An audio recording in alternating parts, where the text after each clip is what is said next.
Os cursinhos aqui em São Paulo, eles acham que a única universidade que presta é a USP, né? Então eles fazem uma lavagem cerebral em você, fazendo você entender que todas as outras faculdades, elas são teste para você. Tanto que quando você vai fazer lá o negócio, eles fizeram parabéns para você, tipo, amanhã vai ser um dia só na FUVEST. Quando passou o Enem, é simulado. Passou a Unesp, era simulado. Passou a Unicamp, era simulado. E aí, só na FUVEST, agora chegou o vestibular de verdade. Então, tinha até gente que tinha vergonha de dizer que tinha passado na Unesp e na Unicamp. Caramba. Como assim, sabe? Isso, assim, Passou, tem que comemorar. como a nossa educação aqui, o tema educação favelada, a gente pressupõe que tem muito, que nem a gente, muitas pessoas faveladas mesmo que, meu, as pessoas não entendem.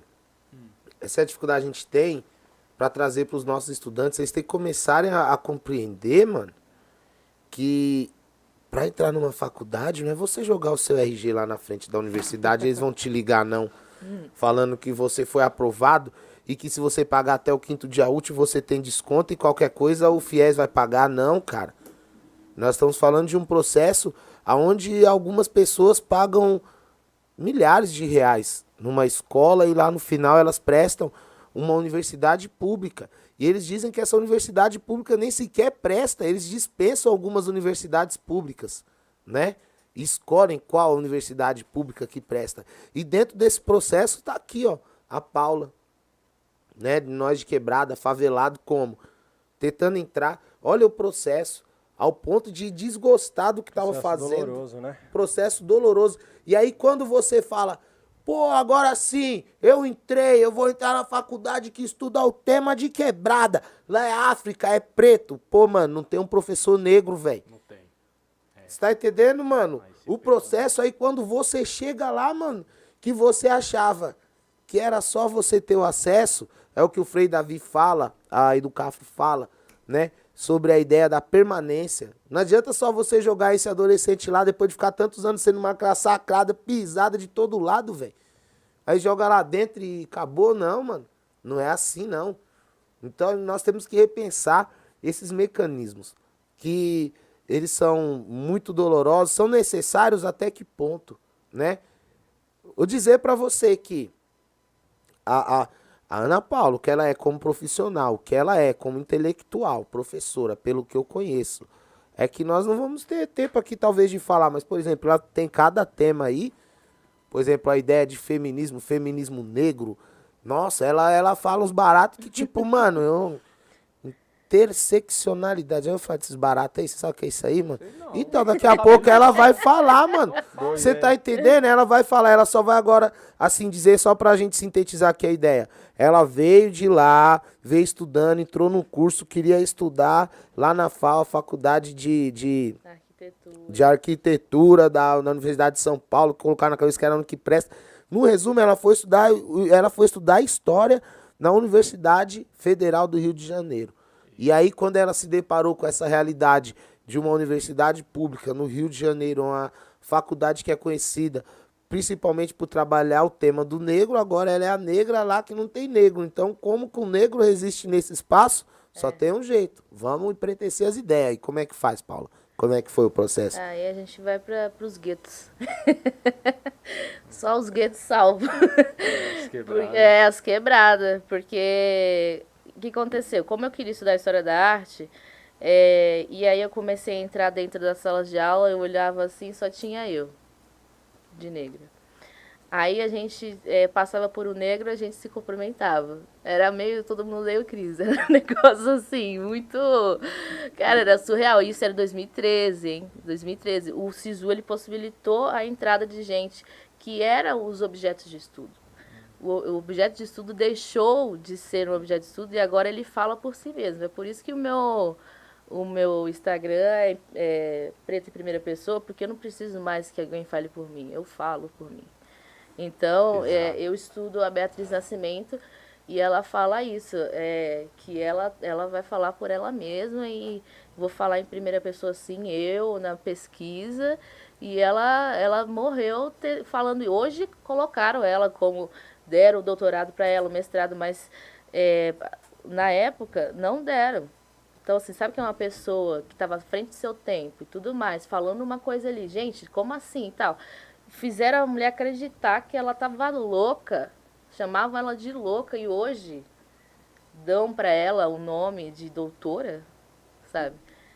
Ela foi internada, sabe? Em clínica psiquiátrica. Então, assim, olha o processo que se faz de um corpo negro dentro de um espaço acadêmico, né?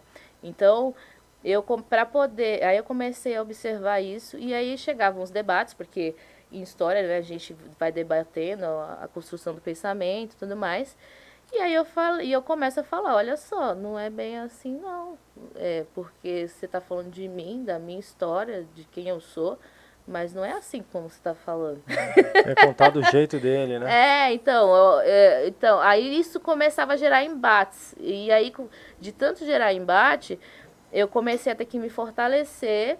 E aí eu encontrei uns professores e principalmente um lugar que era também outro gueto, que foi o PET Conexões de Saberes, com a professora Mônica Vasconcelos, que todo mundo é de escola pública também. E tem uma coisa na faculdade que é o CR, né, que é a nota lá que é a média de todas as suas notas, que esse CR vai fazendo você conseguir bolsa ou não. E nesse espaço, a Mônica, ela não considerava o CR, ela considerava outras coisas, outras qualidades que você tinha, entendeu? Então você tinha uma chance de falar assim, beleza, eu não tô com CR alto, porque às vezes eu não tenho dinheiro da comida, então eu tô com fome, então eu não vou pra faculdade. Então você vai faltando, você vai fazendo várias coisas ali que o seu CR não consegue E o ficar que é alto. esse R? O que é isso aí? Tipo, o quê? É a média de todas as notas conforme vai passando os semestres. E você não pode ter aquilo ali baixo, porque senão você não consegue bolsa, você não consegue nada. E nesse PET, eles não... Então a gente eram alunos de escola pública, fazendo trabalhos para alunos de escola pública, e a gente mexia com projetos interdisciplinares. E para trabalhar com isso, a gente tinha que entrar dentro da sala de aula e criar o projeto e olhar os assuntos transversais. O que são os assuntos transversais? O que está acontecendo dentro da sala de aula? Quais são as brigas? Quais são as confusões que atrapalham a produção do conhecimento, né? Como é que é isso? Celular. Celular. E a gente escutava muito os meninos se xingando. Homofobia, racismo, feminicídio não, machismo, né? Então a gente observava tudo isso e aí começava a trabalhar. E para você trabalhar isso, você tem que estudar. E aí, quando eu chegava na faculdade, eu via meus professores fazendo isso. Então, eu comecei a estudar, e até que eu me encontrei um coletivo, que é o Coletivo de Cultura Negra na Escola, e que a gente fazia reuniões para poder aprender a discutir temas mesmo, assim, né? E aí o Rafa falou até da interseccionalidade, que é assim, existem movimentos negros, não é um movimento negro. Existem formas de se perceber no mundo enquanto negro. E, assim, o que eu sigo, né, da interseccionalidade, que eu acredito que a gente não pode desconsiderar 3 fatores. Eu até acrescento mais um aqui. Mas é a questão social, a questão racial e a questão de gênero. Você não pode... Essas 3 coisas, elas andam juntas. Então, assim, agora eu sou negra, agora eu sou mulher, agora eu sou pobre. Eu sou essas 3 coisas juntas, entendeu? E aí, muitas vezes, quando você vai ver essa discussão nos espaços... Por exemplo, eu tentei várias vezes participar de aulas sobre gênero dentro da faculdade e era terrível. Eles nunca consideravam as mulheres negras, sabe? Nunca. E eles falavam assim, e eram mulheres falando. E quando a gente falava, era a exceção, era o box do livro, né? Como se não fizesse parte daquilo. E era constrangedor, porque é como se você deixasse de ser mulher, e não é assim, né? Você tem tudo isso junto. Não é só uma coisa. Então, esse é o caminho. E eu também acredito que a sexualidade também é algo que complementa isso, porque uma coisa é eu ser hétero, outra coisa é eu ser trans, outra coisa é ser... E tudo isso também vai influenciando. As pessoas falam muito sobre a questão do lugar de fala, né? Esses termos, essas falas acabam ficaram esvaziadas e as pessoas não sabem o que significa. Então, assim, o lugar de fala, eu sempre falo, gente, a mulher fez um livro resumido, pequeno, para poder as pessoas conseguirem ler e entender com uma linguagem simples. E ninguém leu o livro, porque as pessoas falam assim, eu não posso falar, tá me silenciando. E não é isso. O lugar de fala é justamente reconhecer até onde você pode ir para discutir um assunto maior. Então, assim, você, o homem negro, beleza, você, até certo ponto a gente vai junto, depois você reconhece que você não pode falar por mim, enquanto mulher negra, então é simplesmente conceder a fala para o outro e reconhecer o privilégio, né, reconhecer os seus limites. Isso é uma coisa que mexe com os egos, mexe com as coisas, assim.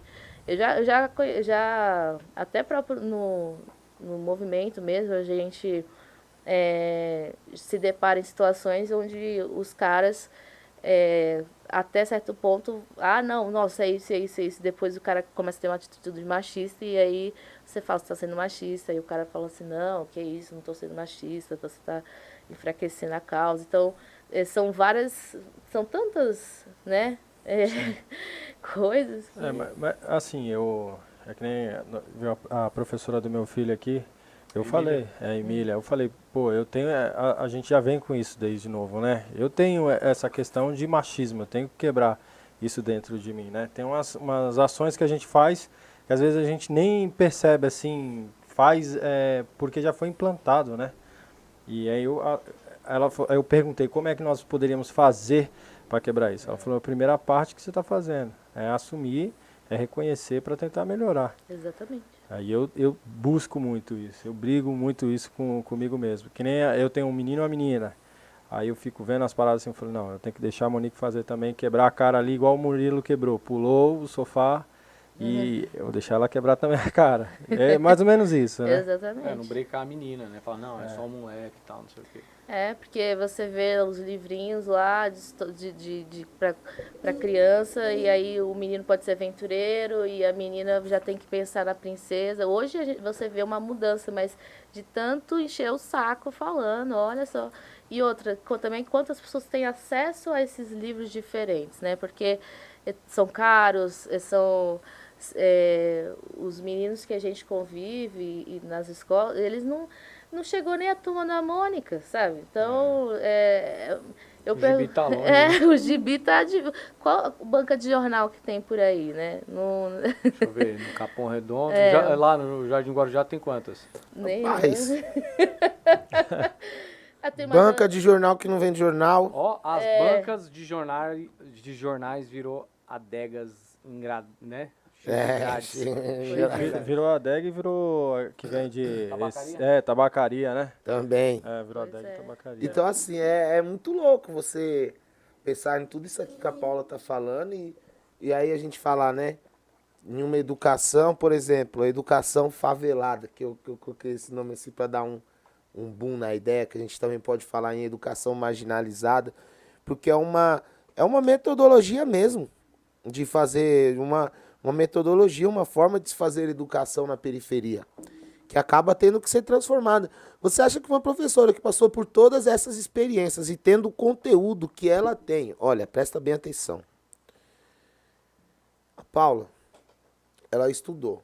Sim. E nesse período, ela falou que ela tinha que ter uma nota boa para manter o quê? As bolsas, né? Então, assim, você, nesse período de faculdade, você teve que trabalhar como vendedora de loja de roupa, de shopping? Não, mas tinha uns alunos que faziam isso e eles eram massacrados. Isso. Então, assim, aí o que acontece? Você tem essas bolsas. Por mínimo que vai te massacrar também, vai quase passar fome lá, vai até emagrecer. Mas eu quero dizer assim, olha, cara, lá você tem a possibilidade de ter uma bolsa. Cara, aqui você vai ter que trabalhar e ser massacrado de qualquer jeito para pagar uma faculdade, né? E os nossos estudantes, eles nem sequer, mano, como ela falou, não chegou o gibi da Mônica, cara. A gente tá falando que no 9º ano o cara não tem uma perspectiva de uma profissão, do que ele quer.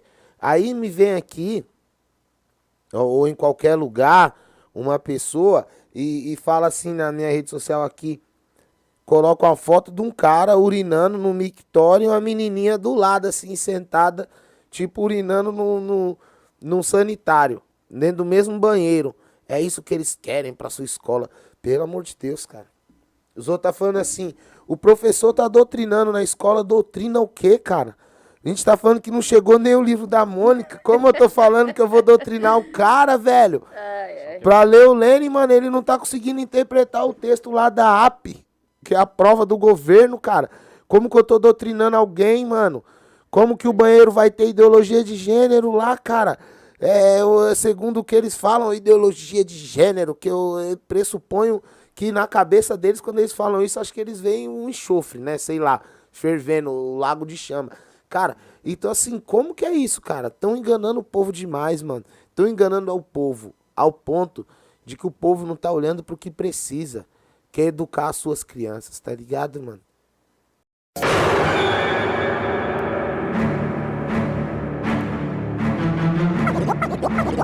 Onda Sul.